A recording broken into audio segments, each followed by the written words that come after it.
reading that story this morning. And like I said before, I have two guests right here in the studio. I have Fine Face, Dumnamene Fine Face. He's particular about his name. You're welcome. He's a human rights activist. You're welcome. Good afternoon. Okay.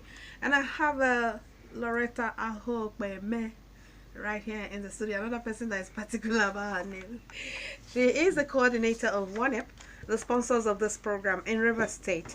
You're welcome, Madam Loretta. Thank you very much. And a happy new year too. Oh, happy new year. Yeah, Like we have not sure. seen this year. Yeah, of course, yeah. Okay. My name is Rachel Onah. And the person whose voice you heard earlier is Lucy Chibueze. She read that pathetic story of Pamela, how she died, a promising young pharmacist. Okay, we're looking at women's rights in Africa. And I wanted us to look at that issue of domestic abuse as well. Apparently, Pamela's rights were violated, and it cost her her life. Loretta, you have something to say about that before we go into the main thing. She had she had some fears in her. She has a daughter. She had a daughter because she's late now. She was like, how will her daughter grow outside a proper home? That fear was in her. Where is she going back to as an orphan? These are questions that were, in her mind, and that made her to say, okay, let me stay put. So you have that story Even too. from the story, she was already used to odd jobs. That was how she walked herself through school and was able to take care of herself up till the time she got married. So for me, seriously, she shouldn't have had those fears. She would have just left the relationship when it became obvious, that she was not going to find any happiness there. And of course, the man also took the advantage that she was an orphan. And secondly, because she didn't have anybody to speak for her. And in our usual women way, she continued to shield the man. Even at the detriment of her own life. Yeah. And that of her daughter. Okay, now that she's dead, Does she what know is where going the to happen daughter to is? that daughter of hers? Therefore, These are the issues she should have looked at. And that is what I am also going to tell other women. So please be very careful about these things. Yes, nobody is saying you shouldn't get married. Nobody is saying you shouldn't stay in a relationship or in a marriage. But when it becomes, abusive, like this, becomes, a serious threat to your life, I think the best thing is to bow out. Be alive to be who you want to be than being, dead and then not achieving anything. Now that the girl is dead, maybe in the next 1 month. that's if it doesn't have somebody already. Exactly. With the hard-earned money of this poor girl. Poor girl. And it was actually, the man actually planned it all out. Of course. He wanted to make sure that he deprives her of that freedom of having a business of her own. Because once you have a business of your own, somehow you have that stability. So he didn't want that for her. Because once she has her business, she has the power. Okay. And so he wanted to make sure. She doesn't have that. Yes.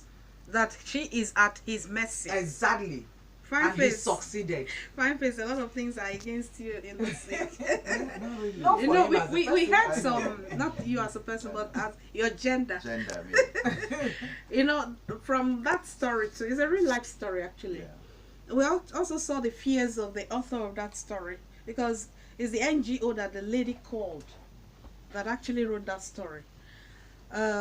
She said that most times females who are physically abused by their husbands, they have wounds all over them, and they are accompanied to the hospital by the supposed spouses that abused them. And they look caring, but actually they don't want the woman to mix up with someone to tell the story of what happened.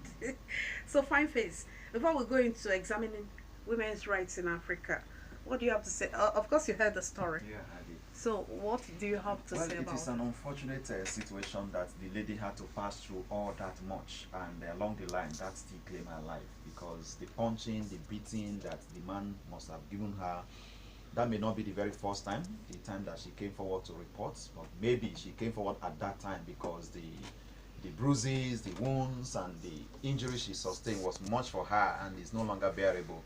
But now, not wanting to take any concrete action that will save her life because of her daughter is where I blame her. Because I keep telling people, in other climes, you have couple who get married and they write their will that they are not going to have children. Two of them spend their time together to enjoy themselves. Are you serious? Yes, throughout their life. In Nigeria? Outside the country. It happens a Okay. lot. Okay. And then the money they make, they will it to people. That is some of the money that they share to us in this part of the world to support NGOs to help other people. But what are we trying to say? Now you are trying to, because of your daughter, you put your life on the line. Now you are gone. Your daughter is not only a kind of motherless, but now no longer with you to give her that care. So I keep telling people, what you read here now, I have the opposite case right here in Port Harcourt, where a woman is doing this to the man. Please tell us about it. Yeah, we Summarize have that. it. Yeah, we have that situation where a man has been tortured by the wife, hired people to kill the man, and the man was able to survive it, and the case, Hired people to kill yes, the to kill man. the husband, and the man was able to survive it, and the matter got to the police. The matter got to the woman even took the matter to these people that take care of women. Is it feeder? The matter got to feeder, and the man is still palling with the woman. And I keep telling him when he came to report to me as an NGO, I said, look, you people are in love. Because what I have seen, so you just survived being killed, and you are still palling with the woman, say, because of my children. You are children, and your life is on the line. Chase you out of the house, and you are sleeping around in other places, including sometimes spends the night in my house. I say, people are playing love because you just survive. So what are we trying to say? It is a two-way thing. Yeah. And it's something that we need to nip in the bud, not because of your life alone, or you say because of your children you put your life on the line. If you die, the children will survive. Of course. But if you are alive, you go away, after some time the children will grow up and they will look for you. So I keep telling people not to let anything make them to deprive themselves of their life and put their life on the line. It's an unfortunate situation that we need to nip in the bud. Okay, Loretta, you have something. And actually, our security agencies, especially the Yeah, police. because the story says This the woman went to the police. Yes, And the police said- this is the issue we keep getting from police And all the police time. said, go and settle with your husband. It is the issue we keep getting from police all the time. Why? Why should police be turning people out when it's obvious that this person's life is on the line? And now that we even have gender desk in the police, how are we even sure that those people that are manning those desks have the capacity to man the desk? And if it is only one person that is manning the desk and the person is not there when such complaints come, what happens? The person will, of course, end up being turned out. Of course. And what happens? The person goes and dies. And then we all shout and cry. And at the end of the day, it ends up like this. Everybody goes home and the perpetrator does what? Walks around free, looking for another victim. So I think our police, our security agencies, especially the Nigerian police, had to step it up. Seriously, they have to. It's not everybody that have NGOs or feeder or safe space like the WPSN Gather has that can talk for them. Some don't. So the only place they know is going to the police, and they end up being turned out. That's not fair. Nigerian police, please step up your acts. Especially when it has to do with family. Yes. I think the police, they are trying, but in a way the courts are not. They also need to come in, and they are not helping matters. So remember that some of the crises we have in society today is because of broken homes, issues like this. Children that grow up from this kind of system will turn out to become nuisance in society. So it is important for us to have certain courts dedicated to these family issues, where they will not just go straight to litigation or trial of the matter, but like what FIDA does, they listen to them, look at how to resolve the issue through an arbitration process before, if the entire love has fallen and broken down, they take it to the court system and then make sure that the marriage goes apart if that is what the parties But want. why the case and is then still they follow going it on? up. Will the couple still be living in the same house? No, it No. depends on what they want. It's not the best thing to do because they could kill each other by night. You can't tell. But when the matter had been reported to the authorities, I think at that point in time, after listening to the issue, you should be able to know whether they should continue living in the same house or they should separate until determination of the motion on notice. It's very important because unless we nip some of these issues that are happening in families together, our society will never be a better place to live. All right. The program is Women's Voices for Peace, a program sponsored by WANEP, West Africa Network for Peace Building. They are the sponsors of this program. And today, We're talking about women's rights. So we have a human rights activist in the house, Fine Face. Now, can you tell us about the fundamental human rights of everyone, including women, some of the basic ones? Well, the rights we are talking about today actually came to international purview sometimes in 1948 when the United Nations, declared the Universal Declaration of Human Rights on December 10. And that right came about following the atrocities committed during World War II. You know, when the world looked at how human rights were abused within that period, they decided to come forward with that, document. And from that document, all countries of the world adopted these human rights into their constitution. We also today have the African Charter on Human and People's Rights. And then in every constitution, we now have certain rights enshrined. The right to life, the right to liberty, right to expression, freedom of thought, conscience, and assembly, what have you. These rights are there for human beings. And this right we talk about is the rights that a person, be it male or female, enjoys from birth to death, because that person is a human being.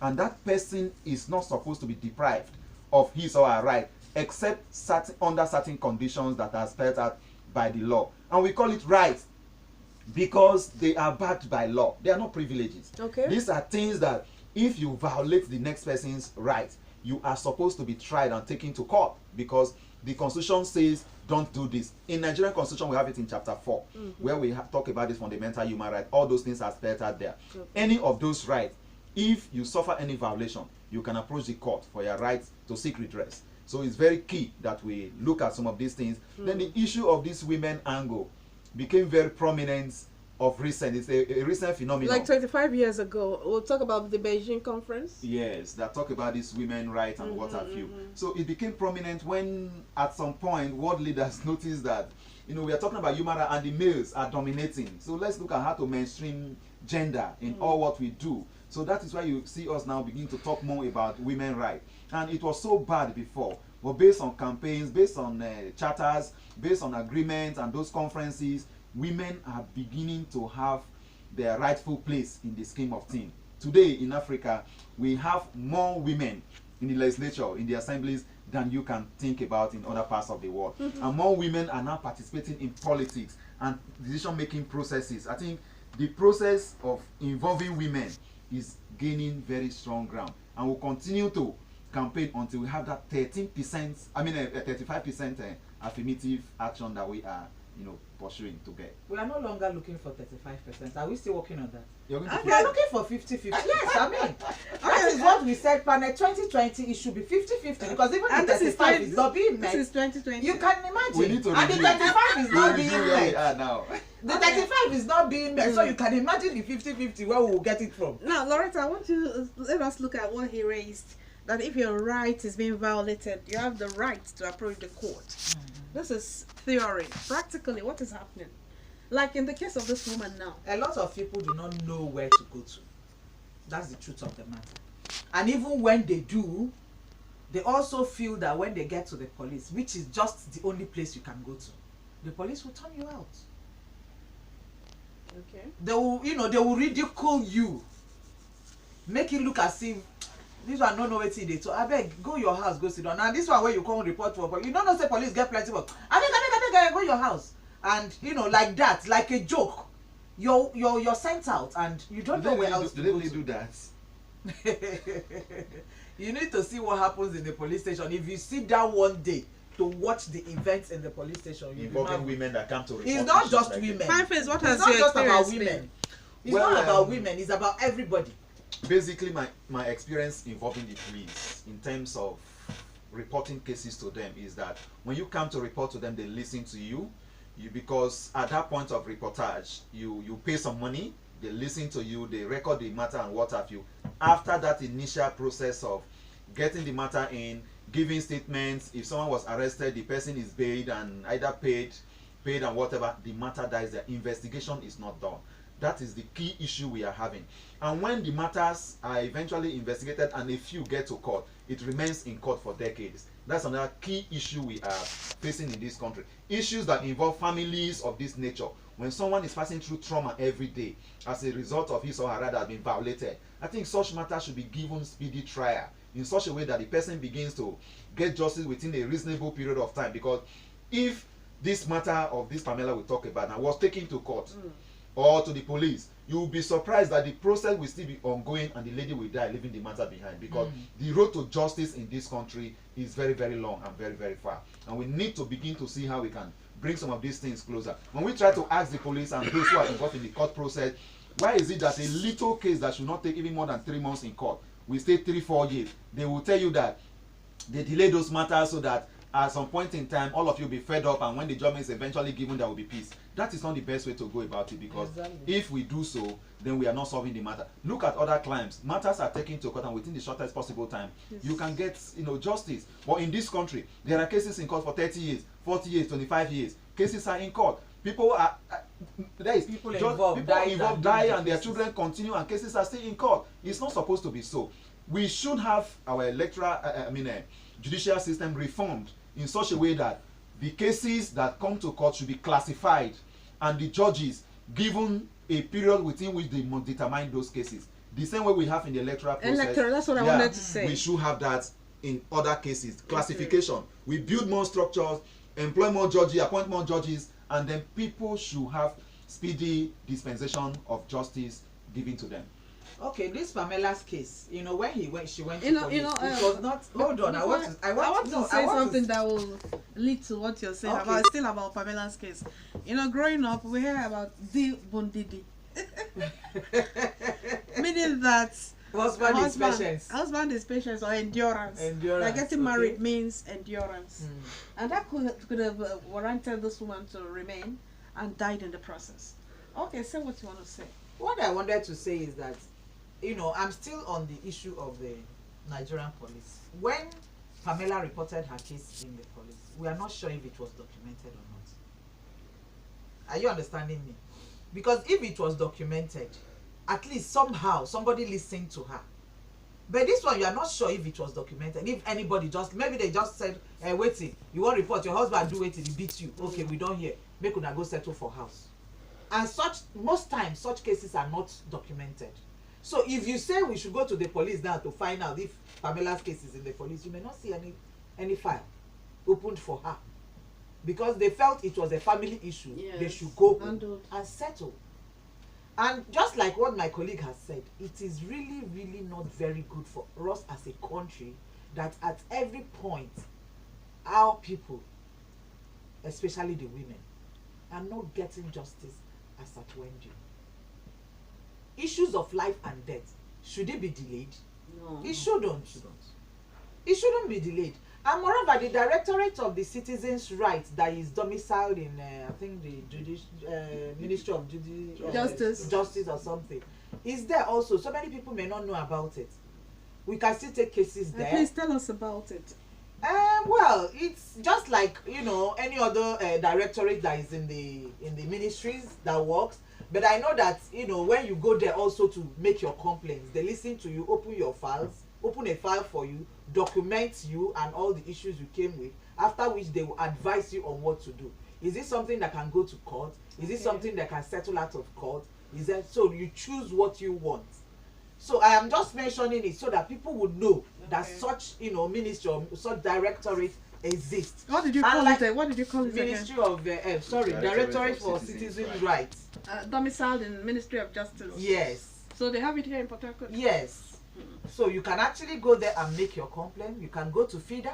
You can go to GADA, where the Ministry of Women Affairs, where GADA and WPSN runs a safe space for everybody. It was meant for women, but now you see that even men come there also, just like what Five Face said about a woman that was terrorizing the husband, which is also very still bad. Is yes, and still is terrorizing him, and he's still there. So I mean, what's I don't know what they think, but for me, seriously, once a relationship gets that bad, everybody should find their way. Maybe with time you heal and decide that we can actually come together again, then you come together. But that time that the tempos are very high, anything can happen. Anything can happen. And we should realize that life is sacrosanct, is sanctity, and we must maintain it because we didn't create any. Of course. So why should we be taking? Mm. And more especially, when it involves women and girls, we live in fear most times. That fear of the unknown. If I live here, where do I go to? And then if you remain, you die. Is it better? Yes, because the society, you're from this part of, okay, you want to see something? Yes, what I want to say. Because of the society, number one, when you're not in a man's house, there's a way the society looks at you. Not anymore. Things are changing. It could be a gradual process, but it's actually changing. A lot of people that are not in husband houses are succeeding in whatever they have planned out Succeeding, for but themselves. that stigma is still there. The stigma may not be there. It depends on what you want to see.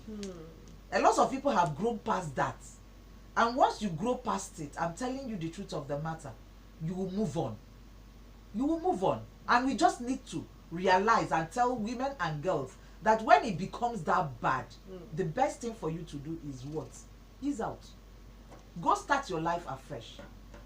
Do whatever you can do to leave that abusive relationship. Is important. Because what we are talking about is life here.